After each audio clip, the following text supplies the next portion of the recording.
রাজধানী আগারগাঁওয়ে নির্বাচনী প্রশিক্ষণ ইনস্টিটিউটে গিয়ে ভোটার নিবন্ধন কার্যক্রম সম্পন্ন করেছেন বিএনপির ভারপ্রাপ্ত চেয়ারম্যান তারেক রহমান। এ নিয়ে বিস্তারিত জানাতে নির্বাচন ভবন থেকে সরাসরি যুক্ত হচ্ছেন নাজিব বেগ। নাজিব, তারেক রহমানের ভোটার নিবন্ধন কার্যক্রম নিয়ে আপনার কাছে কি তথ্য আছে?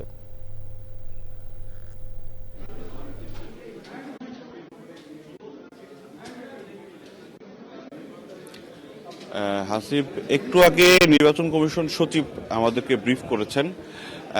তিনি যেটা বলেছেন যে তারেক রহমান এবং তার কন্যা জাইমা রহমান এনআইডি মানে ভোটার নিবন্ধন কার্যক্রম শেষ করে গেছেন। এই বিষয়ে হয়তো 24 ঘন্টার মধ্যেই তাদের এনআইডি প্রাপ্তির যে বিষয়টি সেটি তারা এনআইডি কার্যক্রম সেটি সম্পন্ন হবে, কিন্তু ভোটার তালিকায় অন্তর্ভুক্তির যে বিষয়টি আছে সেটি আগামীকাল ফুল কমিশন এই বিষয়ে সিদ্ধান্ত নেবে।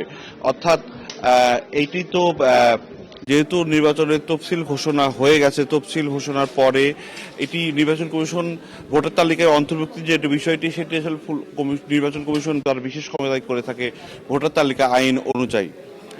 এই বিষয়ে কমিশন বলছে যে আগামীকালকে তারা এই বিষয়ে সিদ্ধান্ত জানাবে।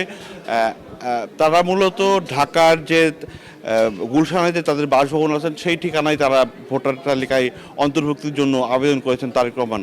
এর আগে কিন্তু ঢাকা সফরে এসে জুবাইর রহমান অর্থাৎ তারেক রহমানের স্ত্রী তিনি ভোটার হয়ে গিয়েছিলেন।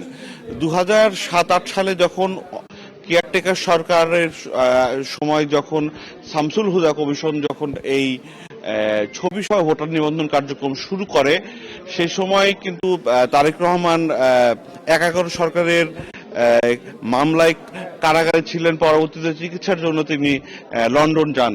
এরপরে 17 বছর তিনি যেহেতু দেশের বাইরে ছিলেন, এই কার্যক্রমে তিনি অংশগ্রহণ করতে পারেননি। এবার দেশে এসে তিনি নিবন্ধন কার্যক্রম শেষ করলেন। তিনি বগুড়া 6 আসন থেকে অর্থাৎ বগুড়া সদর আসন থেকে নির্বাচন করবেন। এর মধ্যে তার যে মনোনয়নপত্র সংগ্রহ করা হয়েছে, কিন্তু যেহেতু ভোটার তালিকায় তার নাম নেই, আগামী 29 ডিসেম্বর হচ্ছে মনোনয়নপত্র দাখিলের শেষ সময়। এর মধ্যেই তাকে ভোটার তালিকায় অন্তর্ভুক্ত হতে হবে। এখন আগামীকালকে ফুল কমিশনে এই বিষয়ে সিদ্ধান্ত নেওয়া হবে। তবে গতকাল যেটি নির্বাচন কমিশনার আব্দুর রহমান এল মাসুদ তিনি যেটি গণমাধ্যমকে জানিয়েছিলেন যে এই যে বিশেষ ক্ষমতায় কমিশন এই বিষয়টি করে থাকে, অন্তর্ভুক্ত করে থাকে তফসিল ঘোষণার পরও, আশা করছি যে নির্বাচন কমিশনের পক্ষ থেকে এক ধরনের হয়তোবা সিদ্ধান্ত আমরা আগামীকালকেই জানতে পারবো যে তারেক রহমান যে এখন যে ভোটার তালিকায় অন্তর্ভুক্ত করার যে বিষয়টি সেটা তো আগামীকালকে আমরা জানতে পারবো। তবে কমিশনের পক্ষ থেকে কিন্তু একটি ইঙ্গিত আগেই দেওয়া হয়েছিল যে কমিশন চাইলে বা এটি আইনে আছে, কমিশন চাইলে এটি তাদেরকে তারেক রহমানকে দিতে পারবে। হাসিব। নাজিব, আপনাকে ধন্যবাদ।